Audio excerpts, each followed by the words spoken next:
Ya, Assalamualaikum warahmatullahi wabarakatuh. Alhamdulillah selesailah sudah program ziarah Mahabbah pada kali ini yang mana telah diadakan di Kampung Baharu, Kuala Besut, Besut, Terengganu. Dan Alhamdulillah kita telah berjaya menyantuni dan membantu seramai 10 keluarga di Kampung Baharu, Kuala Besut ini.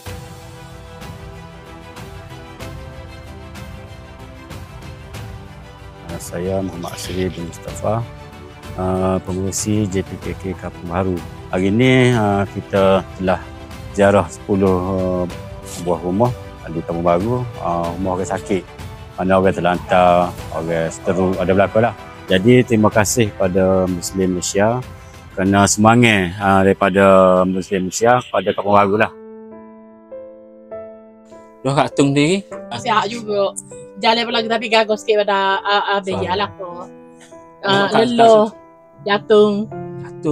Lelah, jatung, sendi. Lama dah lah sakit. Tuhan ni sikit kalau kita 2 tahun. Jadi tahun ni juga berambat dengan abah dia lah. Berambat. Sama-sama tahu kat belakang. Dia baru hati. Baru hati. Lepas tu doktor cakap kan tu?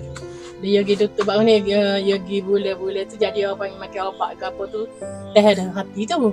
Kecuk dah lah. Tapi dia juga scan Terengganu tu kan masuk dia terowong dia tu. Tak ada kurang dah lah. Dia kata cuma lah ni seminggu sekali dia buai air lah. Dia buci. Perut. Seminggu sekali? Seminggu sekali ataupun 3 hari sekali. Gitulah. Kata anak tak kerja, dia datang. Kalau anak kerja seminggu. Benda tak minta lah.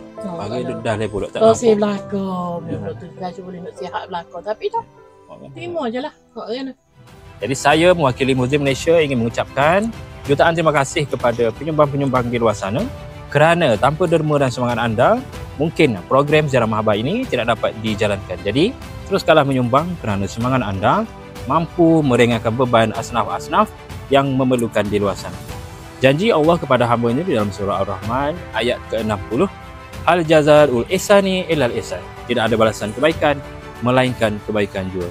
Jadi sekian sahaja daripada saya untuk program ziarah Mahabbah pada kali ini. Assalamualaikum dan terima kasih.